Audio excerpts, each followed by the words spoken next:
In June 2015, I attended an international dance conference in Athens, Greece.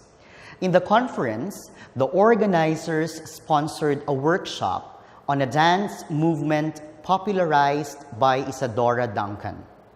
Duncan was influenced by Greek mythology and visual iconography, which led her to develop a Hellenic quality that emphasizes naturalistic movement and is characterized by free-flowing forms.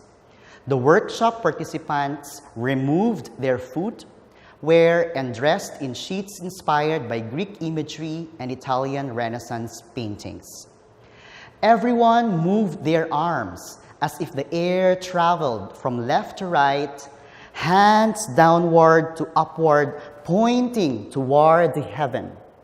Our head followed the direction of the arms, while the upper torso initiated the light force, as if the feet would also fly high. The body is motivated to reach the heavens, where the gods and goddesses reside. When I executed the movement phrase, the workshop facilitator and dance expert surprisingly noted, "Your feet should be higher. Your body should be elevated." I had to feel and project before the audience that I was really flying, going into the highest level of the space, the sky.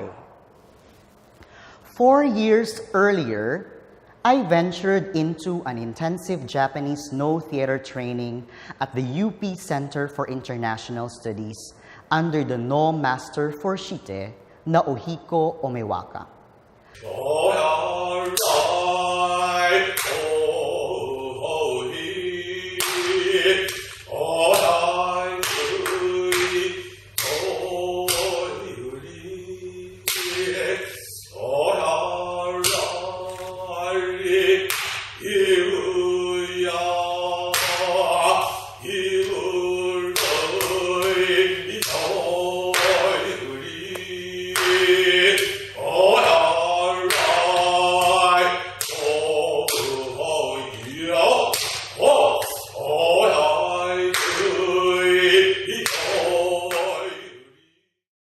After taking a respectful bow, a student trainee must find the space and do the meisu, usually a 5 to 60-minute meditation.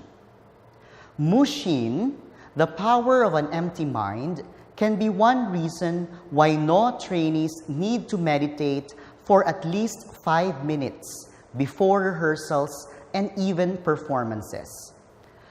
Kamae, the proper stance, is the first position to be remembered, as the trainee should maintain this throughout the shimai, a no dance sequence.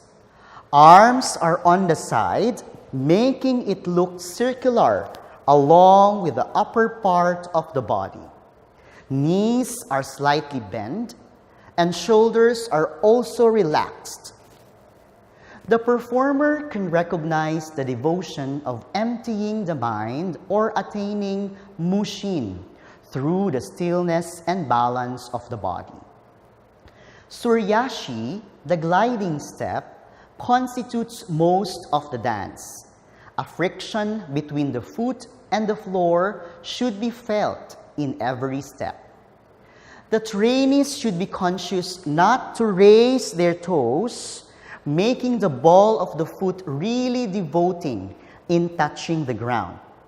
A series of walks should be done to feel the floor. Vertical or horizontal travel and even circular walks are done from slow accelerating into fastest suryashi. It is important to note that while doing this, two opposing feelings should happen. The torso is relaxed, but the lower part, especially the legs, should feel the tension, as both need to be grounded. After the Duncan workshop, I realized that I somewhat carried the no body orientation, which made my legs always grounded. This was totally the opposite of what the Hellenic quality movement should look and feel like. Perhaps that particular habit of the body negotiated with a new way of moving. Then, too, a source of body disorientation for me is the varying levels of movement knowledge that I have learned and researched through the years, from folk dance to social dance and ballroom to no theater and the putong coronation ritual. A particular body orientation is similar to the idea of dancerly attitude based on dance philosopher Gediminas Karoblis. He proposes that a dance is not created on the tabula rasa. It is created in the given natural flow of the bodily movement. The dancerly attitude covers the natural attitude of the body. If a given dance tradition or movement practice presupposes a particular dancerly attitude, how then is dancerly attitude constructed? The no and the putong situatedness of the body and the dancerly attitude. In her 2011 article, Dancing Bodies, Spaces, Places, and the Senses, a cross-cultural investigation, dance anthropologist Andre Grau demonstrated that dancing bodies, space, place, and the senses cannot be accepted as universal concepts since they are embedded within typically Western understandings. She also argues that all corporealities and specialities are socially and culturally mediated. In this relation, the bodies and its dancerly attitude are situated within a particular dance tradition and movement practice. Two different corporealities and embodied knowledges illustrate this premise.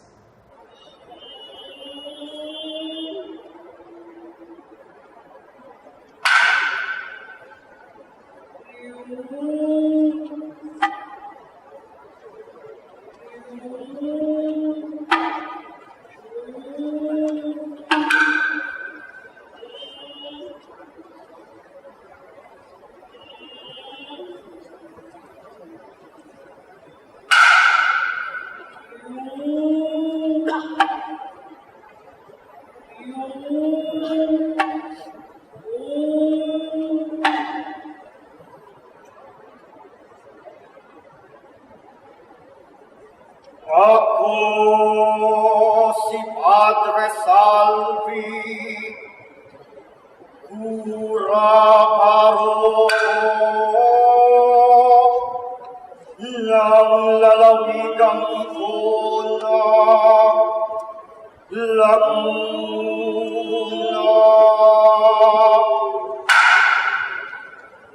Munting patalim ang mga bato sa nagpapagandaan sa gilid ng mga bulubundukin ng Laguna.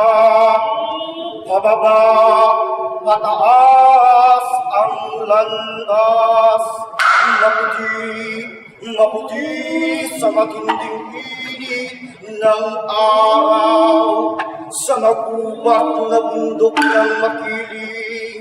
Narinig ko ang ingay ng mga sasakyan, ngunit hindi ako tumingin sa palakpak na tumulak ang umalan ng aking talampakan. Patuloy ako sa isang panatang paglalakad.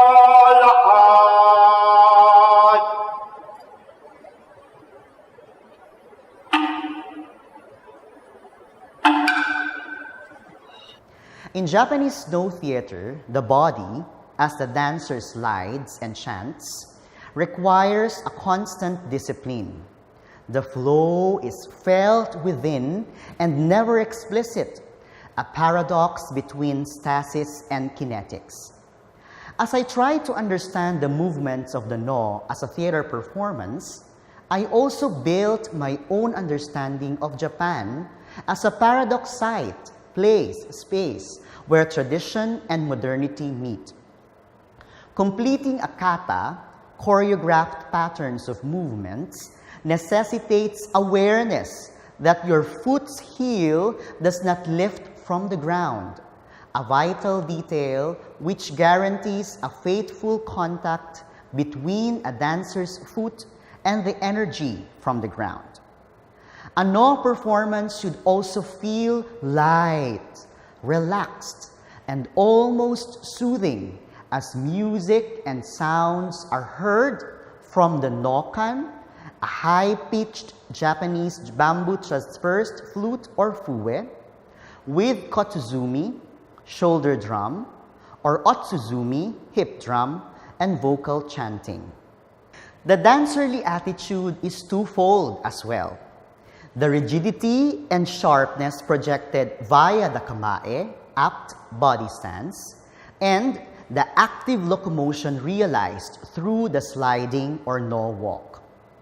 On the one hand, the lineage of no still echoes at present through the quality of groundedness or rootedness. Never forget the beginner's mind, a reminder from Ziyang. The sustained movement of walking and traveling counterbalances the seemingly static and disciplined tradition of no. Moreover, Tadashi Suzuki forwarded the no sensibility in characterizing and even critiquing Japan. He argues that a civilized country is not always a cultured society. A cultured society is one where the perceptive and expressive abilities of the human body are used to the full. In the Philippines, the swaying attitude of the body may relate to gaslaw and indayog, emic attributes which folk dance teachers usually introduce in elementary and high school physical education dance classes. In my hometown, I have also observed ballroom dancers with their pilantik hand gestures, an abrupt finger detail coming from a slow arm movement. I suggest that this particular dancerly attitude may have been influenced by the Pacific flow, a movement quality situated mostly in an island province which is part of the archipelago. In the island of Marinduque, the putong or tubong is a significant social event where the punsyon, the honoree or celebrant, is crowned by the manunubongs, the ritual initiators, with the bisita or visitors. This ritual performance represents a complex form of expressive behavior in which chant, music, poetry, magical act, and dance movement are entangled.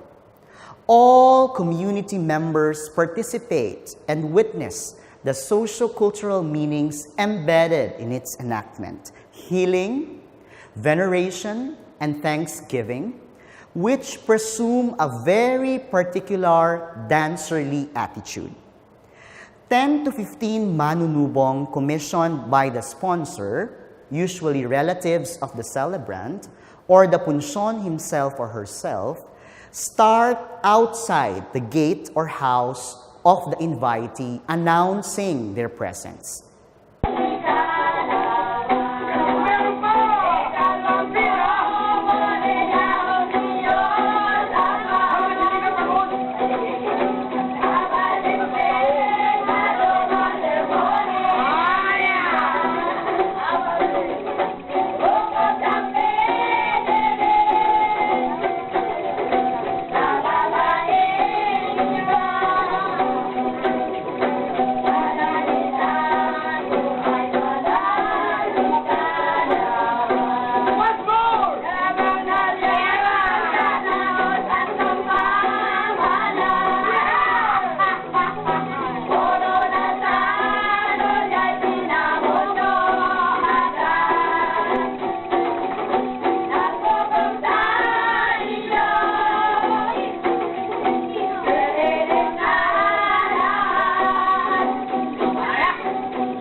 Usually in a standing position, they execute pahagod or hesitation step movement motif. They continue chanting, "Taupo, kaumi, taupo," the usual Filipino greeting upon entering a house, while doing sulong lakad, frontal walk, slowly towards the hagdan na may baitang, stairs with steps. This section, called pagsusunson, or picking up, announces their intention to perform the sunson, literally to pick up towards the punsyon, and ask his or her permission to enter the bahay na marikit, or pretty house, or the symbolic Jerusalem. Some call this section as panawagan, from the word tawag, or call. As they enter the house, the punsyon is seated in between two angels handling lit candles. Young members of the family usually perform as angels. In some occasions, the punsyon is initially covered with white cloth. They greet the punsyon, who is treated like a blessed saint. Presentation of regalia or gifts for the punsyon follows: the crown, scepter, flowers, sensilio or coins, and sometimes with palara or the sparkling paper from cigarette box, luminaria mayor, paper-made moon, 12 mga bituin or 12 stars, and alampay or shawl for the female celebrant. Then, a manunubong crowns the punsyon, sometimes inside a kubol, a makeshift altar that serves as the celebrant's holy throne. This is the most significant motif of the ritual, with sulong advancing and yuko sinking as body movements. The yuko is a very vital dancerly attitude of the putong ritual performance, in which the initiators symbolically express their respect and recognition toward the ritual initiate.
In Quince Misterios, or Putong Bangbang, the coronation is followed by poetry renditions called puri, or praise, berso, or verse, and hunot burunot, taking out, a magical act that features long strips of paper coming out from the mouth of a manunubong.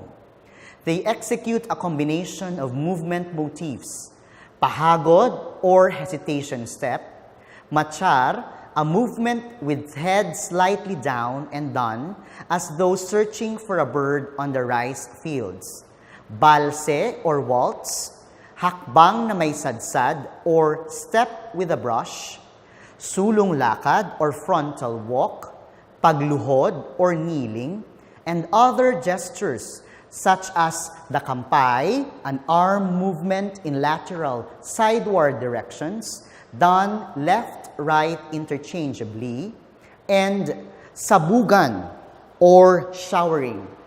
Everyone shouts, "Viva! Mabuhay!" or "Long live!"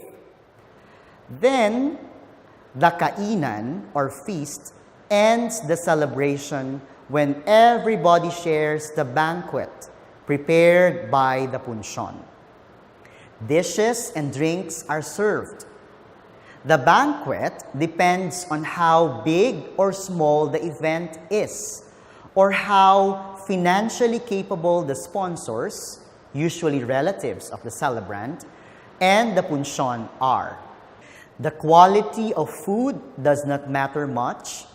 What is important for the manunubong is how the sponsors and the punsyon regard them. This regard is called estima, a combination of expressive, affective, and gestural attitude towards others. The putong ritual performance, a community-initiated event among the punsyon, the manunubong, and the bisita, can also be regarded as a communal choreographic experience.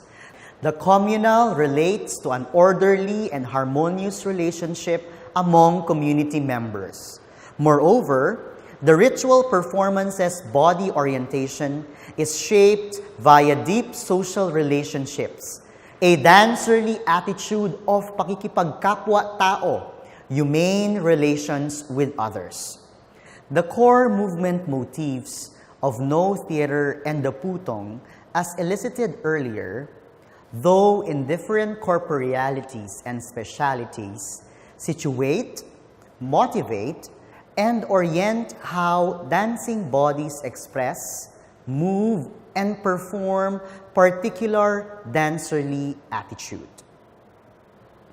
The researcher's body in performance research. In an attempt to theorize local ritual knowledge from its actual practice, my own body has been part of the Putong or Tubong performance research which started in 2009. I was primarily an emic participant of the ritual performance. I was a punsyon or a celebrant. I was first crowned in 1989 when I turned 1 year old. My mother had a panata, vow or promise to perform this every year because she believed that the tubong can heal my health condition. For 21 years of repetitive enactments, I have embodied the tubong, the music, movement, or chant the manunubongs performed in front of me. My subsequent performance-related research works center on the body and embodied knowledge. As I navigate both as researcher and performer in the performance research field, I explore processes of bodily experience in performance, dance, theater, ritual, through my own body. The inclusion of the researcher's body in performance research, particularly in performance ethnography and anthropology of dance, has brought another modality in uncovering issues and questions directly related to the body and movement. Dance scholar Dedre Scalar strongly argues that while it has been traditional practice to remove the researcher's body from the ethnographic text, subjective bodily engagement is tacit in the process of trying to make sense of another's somatic experience. She adds that there is no other way to approach the felt dimension of movement experience than through the researcher's own body. On the final note, cultural anthropologist Yolanda Van Eed also calls performance researchers to move away from a preoccupation with cultural forms and entities, which fosters a rather static perception of culture. She suggests moving towards processes of experience and cultivates the method of learning through the body. She takes into account that cultures have been caught in the dynamics of learning and adaptation in everyday life as well as in art and in the bodily practice.